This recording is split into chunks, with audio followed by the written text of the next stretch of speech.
Saudara, alangkah celaka orang yang hidup dan pengetahuannya dangkal, tidak berakar, dan tak mengerti.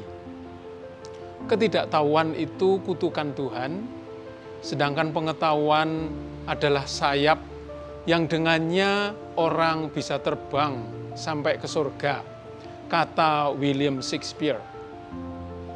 Mengenai yang duniawi saja, banyak orang tidak mengerti, apalagi tentang hal-hal surgawi dan rohani. Banyak orang hidupnya sangat dangkal.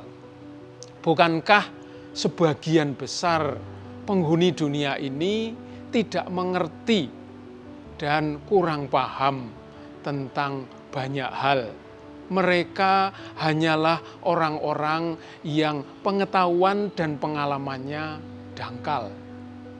Sebut salah satu contoh. Bukankah mayoritas dari orang-orang beragama hanya mengerti sedikit sekali tentang ajaran-ajaran agama mereka? Kalau kita menghubungkannya dengan iman, kedalaman iman dan pengetahuan iman akan jauh lebih sedikit orang yang mengerti. Itu baru satu contoh. Perumpamaan tentang seorang penabur dalam Injil Matius 13, 18 sampai dengan 23 mau menggarisbawahi hal itu. Tanah di pinggir jalan menunjukkan orang yang tak mengerti. Tanah yang berbatu-batu mengungkapkan orang yang tidak paham. Bahkan hanya karena tantangan sedikit, kesulitan yang tak berarti, mereka murtad lalu menjauh dari Tuhan. Semak duri lebih ngeri. Terhimpit oleh kekhawatiran dan kebutuhan-kebutuhan serta kepentingan duniawi, sabda Allah mati tak berbuah.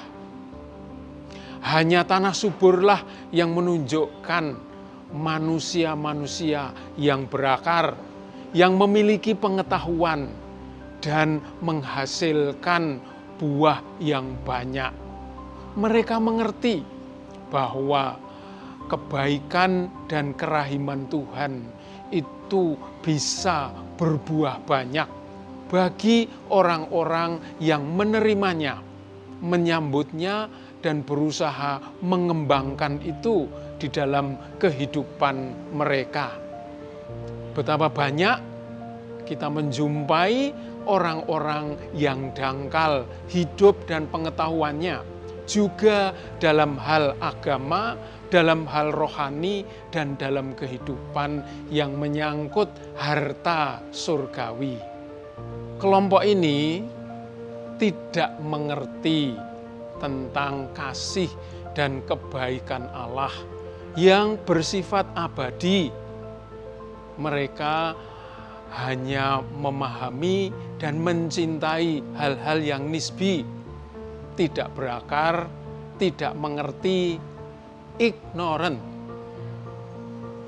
Hanya tanah subur saja yang memahami kebaikan dan kasih ilahi. Mereka menyediakan diri sebagai tanah subur di mana kasih dan kebaikan Allah itu tumbuh, berkembang, dan terus berbuah. Meskipun mereka masih di dunia, mereka punya pengetahuan yang bisa digunakan untuk terbang ke surga. Perjuangannya di dunia ini tidak berhenti sampai pada saat dia mati, tetapi melampaui kehidupan dunia ini. Karena itu, iman mereka tidak pernah luntur. Keberanian mereka menghayati sabda ilahi tak pernah kendur. Ketika menghadapi penindasan, tekanan, dan pelbagai macam kesulitan, sikap mereka fleksibel, lentur, pantang mundur. Jumlah mereka itu sedikit, tapi kualitasnya setinggi langit. Mereka sering tak bersuara, tapi imannya berakar kuat sekali. Orang-orang yang tidak mengerti, kaum mayoritas yang dangkal hidup dan pengetahuannya, sulit mengejarnya karena kelompok minoritas ini berkualitas setinggi langit. Kelompok-kelompok yang dangkal ini sangat sulit untuk mengejarnya. Karena itu paling-paling merekanya mencoba menghalangi dan mempersulit. Kelompok-kelompok yang pengetahuannya dangkal dan sempit, biasanya mereka hanya mencoba mempersulit, menghalang-halangi.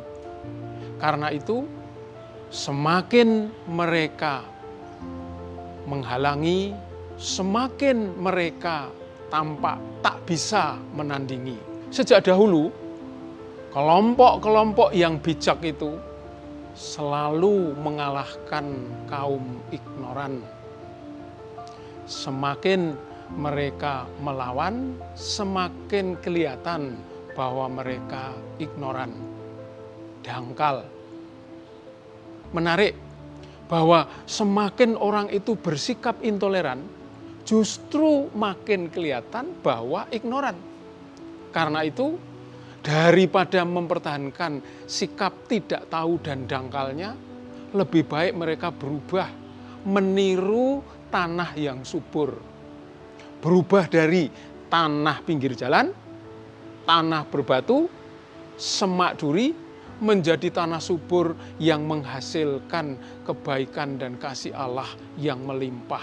Mereka bisa ikut menghasilkan buah-buah yang tinggi kualitasnya, yang layak untuk dipersembahkan kepada Allah. Dengan demikian, hidup mereka tak lagi sia-sia, tetapi menghasilkan banyak buah dan tidak lagi dangkal.